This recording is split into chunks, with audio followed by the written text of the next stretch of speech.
अनेक अनेक कथाओं का वर्णन किया गया और उसी बीच श्री गंगा जी के अवतरण की कथा भी आती है। सूर्यवंश के राजाओं का जब प्रसंग प्रारंभ हुआ तो सूर्यवंश के राजाओं में एक सगर नाम के राजा हुए। सगर के 2 पुत्र थे, 2 पत्नियां थीं। पहली पत्नी से तो 60,000 पुत्रों ने जन्म लिया और दूसरी पत्नी के पुत्र हुए असमंजस, असमंजस के हुए अंशुमान, अंशुमान के हुए दिलीप और दिलीप के हुए भगीरथ। और भगीरथ महाराज ने जाकर के हिमालय पर घनघोर तपस्या की, तब भगवान के चरणों का अभिषिंचित जल मां गंगा इस पृथ्वी पर प्रकट हुई। बोलो गंगा मैया की। कथा ऐसी है कि कपिल भगवान तपस्या कर रहे थे और सगर राजा जो थे ये अश्वमेध यज्ञ कर रहे थे।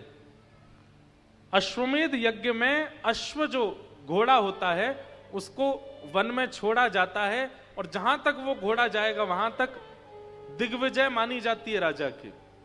अगर वो घोड़ा पूरी पृथ्वी की परिक्रमा करके वापस वहीं आ गया जहां से निकला है तो उस व्यक्ति का अश्वमेध यज्ञ पूर्ण हो जाता है और उसको इसके फल स्वरूप इंद्र की पदवी प्राप्त होती है। तो इंद्र कभी नहीं चाहते कि किसी का अश्वमेध यज्ञ पूर्ण हो, इसलिए अश्व का हरण करके इंद्र ने कपिल मुनि के आश्रम पर बांध दिया। सगर राजा ने अपने 60,000 पुत्रों को आज्ञा की कि जाओ अश्व ढूंढ के लाओ। अश्व ढूंढते ढूंढते जैसे ही पहुंचे सागर के तट पर कपिल भगवान बैठे थे, अश्व मिल गया। तो ये 60,000 ने कपिल भगवान को दोषी मान करके उनको उनके तप में विघ्न डाला। तो कपिल भगवान ने नेत्र खोल करके देखा तो नेत्रों से अग्नि प्रकट हुई, 60,000 जल के भस्म हो गए। सगर राजा ने कहा कि भैया हमारे पुत्र गए थे अभी तक लौट के नहीं आए।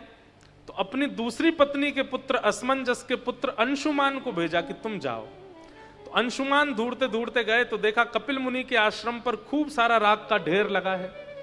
तब कपिल मुनि ने बताया यही तुम्हारे सब भाई बंधु हैं, योग अग्नि में जल के भस्म हो गए। तो असमंजस बोले इनका कल्याण कैसे होगा?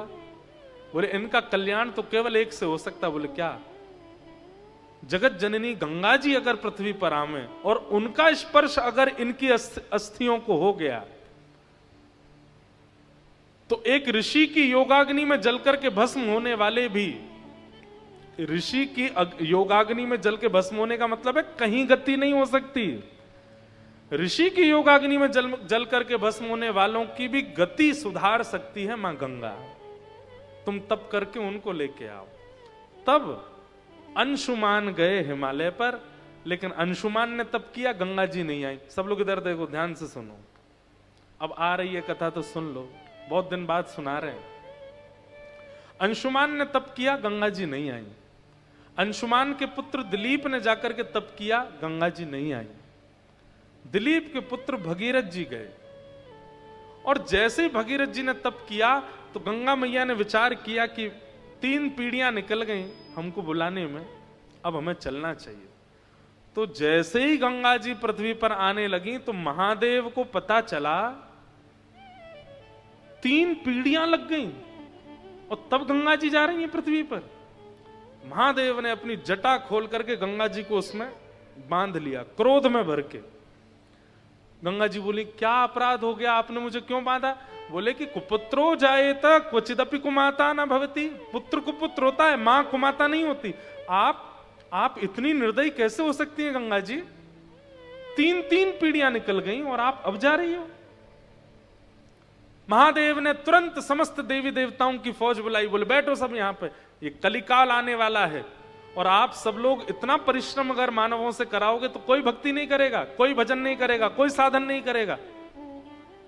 इसलिए सबको मेरी आज्ञा है, मानव के सहज सरल और बिल्कुल सामान्य से प्रयास पर भी आपको रीझना पड़ेगा और उस पर कृपा करनी पड़ेगी। तब सभी देवी देवताओं ने महादेव को आश्वासन दिया। शनि भगवान बोले हम पे कोई तेल चढ़ा देगा, हम उसी से खुश हो जाएंगे। देवी मैया बोली हमारे सामने लाल पुष्प चढ़ा देंगे, सिंदूर चढ़ा देंगे, हम उसी से ही खुश हैं। सभी देवी देवताओं ने सामान्य सामान्य भाव कर दिए। तभी शंकर जी ने भ्रकुटी टेढ़ी करके गंगा जी को देखा, बोले आप कैसे प्रसन्न होगी?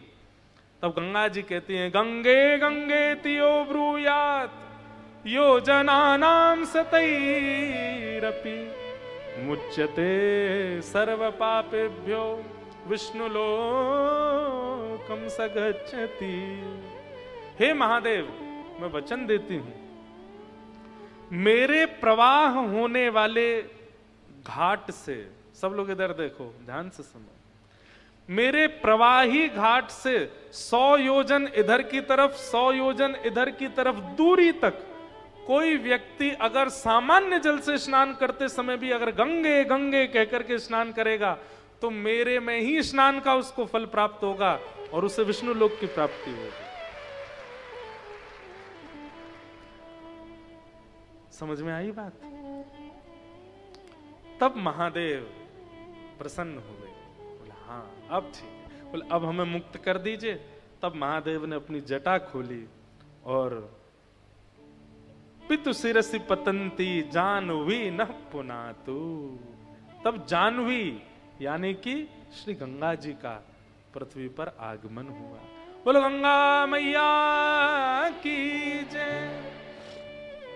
अनेक कथाएं, उनमें से एक कथा ऐसी भी है, अनेक अनेक जटाओं से बहती हुई, इसीलिए हिमालय के जगह जगह से गंगा जी का प्रादुर्भाव है। कहीं अलकनंदा बन के, कहीं भागीरथी बन करके, कहीं किसी रूप में गंगा जी आती हैं। और यहां से थोड़ी दूर पर ही देवप्रयाग, वहां से गंगा बन करके फिर हरिद्वार आती हैं और पूरे विश्व को पावन करती हैं। तो ऐसी गंगा मैया के प्रादुर्भाव का सुंदर प्रसंग सुनाया गया। सूर्य